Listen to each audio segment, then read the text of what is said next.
Hi friends, నేను సాయిరామ్. మీరు చూస్తున్న తెలుగు పీసీ వరల్డ్. ఫ్రెండ్స్, ఈ వీడియోలో నేను రీసెంట్గా రిలీజ్ అయిన Ryzen 9000 సిరీస్ ప్రాసెసర్స్ ఏమైతే ఉన్నాయో వాటి గురించి అయితే మాట్లాడతాను. యాక్చువల్గా ఈ ఈవెంట్ని అయితే చూశాను, ఇంకా ముందే వీడియో రికార్డ్ చేద్దామని అయితే అనుకున్నాను, బట్ నాకు వీడియో తీయడం అయితే కుదరలేదు. బట్ Ryzen 9000 సిరీస్ ప్రాసెసర్ చూసిన తర్వాత నాకు మైండ్ అయితే పోయిందని చెప్పాలి. ఎందుకంటే Ryzen సిరీస్ ప్రాసెసర్స్ అనేవి ఎప్పుడు కూడా ఇంటెల్తో కంపేర్ చేసుకున్నట్లయితే చాలా బెటర్ పర్ఫార్మెన్స్ అయితే ఇస్తూ ఉంటాయి.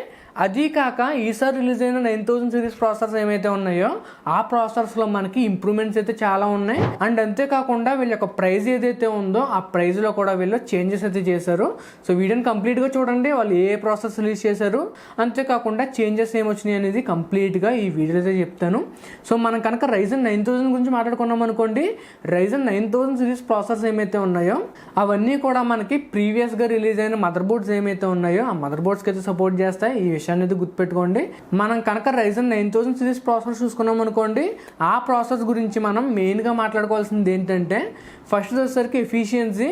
సో ప్రీవియస్ జనరేషన్తో కంపేర్ చేసుకున్నట్లయితే ఈ ప్రాసెసర్స్ అనేవి ఇంకా ఎఫిషియెంట్గా అయితే ఉంటాయి. అండ్ ఐపీసీ చూసుకున్నాం అనుకోండి, అప్ టు 16% ఐపీసీ ఇంక్రీజ్ ఉంటుందని చెప్తున్నారు. ప్రీవియస్ జనరేషన్తో చూసుకున్నట్లయితే 16% ఎక్కువ ఇన్స్ట్రక్షన్స్ని ఒక క్లాక్ సైకిల్కి ఈ ప్రాసెసర్స్ అయితే మనకి ఎగ్జిక్యూట్ అయితే చేయగలుగుతాయంట. అండ్ అంతేకాకుండా మనం ప్రైజింగ్ గురించి మాట్లాడుకున్నాం అనుకోండి, ప్రీవియస్ జనరేషన్తో కంపేర్ చేసుకున్నట్లయితే వీళ్ళ ప్రైజింగ్ కూడా చాలా తగ్గించారని అయితే అనుకోవాలి. మనం లేటెస్ట్ ఫ్లాగ్షిప్ ఏదైతే ఉంటుందో ఫ్లాగ్షిప్ ప్రీవియస్ ఇయర్కి అలాగే ఇయర్కి చూసుకున్నట్లయితే దాదాపుగా ఒక $100 అంటే 8,000 ఆ ప్రైస్ అయితే ఇంకా తక్కువకి వీళ్ళైతే లాంచ్ చేశారు. సో దీనివల్ల మనకి ప్రీవియస్ జనరేషన్ ప్రాసెసర్స్ అనేవి తగ్గుతాయి. అంతేకాకుండా కరెంట్ జనరేషన్ ప్రాసెసర్స్ ఏమైతే ఉన్నాయో వీళ్ళు లాంచ్ చేసింది సో ఇండియాలో కూడా ఇంకా తక్కువ ప్రైస్కి లాంచ్ అయ్యే అవకాశం అయితే ఉంది. ఈ ప్రాసెసర్ చూసుకున్నాం అనుకోండి, ఈ ప్రాసెసర్స్ అన్ని కూడా మీకు Gen 5 ఆర్కిటెక్చర్ మీద అయితే పనిచేస్తాయి. అంతేకాకుండా ఇవన్నీ కూడా 4 nm మీద బిల్డ్ అయిన ప్రాసెసర్స్ అనమాట. సో పవర్ ఎఫిషియన్సీ విషయంలో మాత్రం మనం అయితే చూసుకోకలేదు.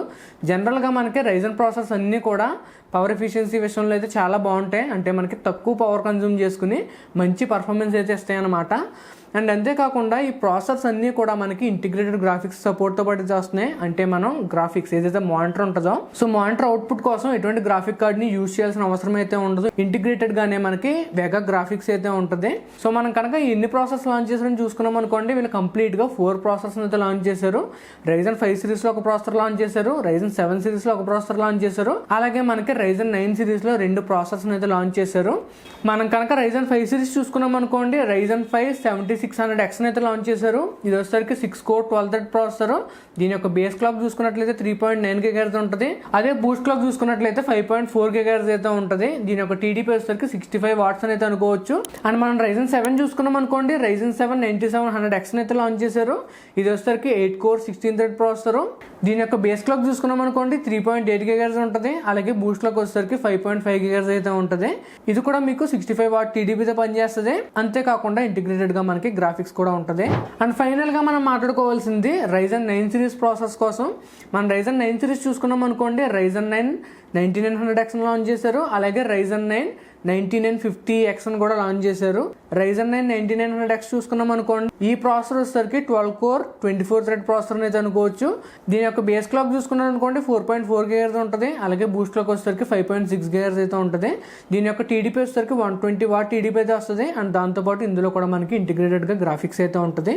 అండ్ ఫైనల్గా మనం మాట్లాడుకోవాల్సింది Ryzen 9 9950X గురించి అయితే మాట్లాడుకోవాలి. ఇది మీకు 16 కోర్ 32 థ్రెడ్ ప్రాసెసర్ అయితే అనుకోవచ్చు.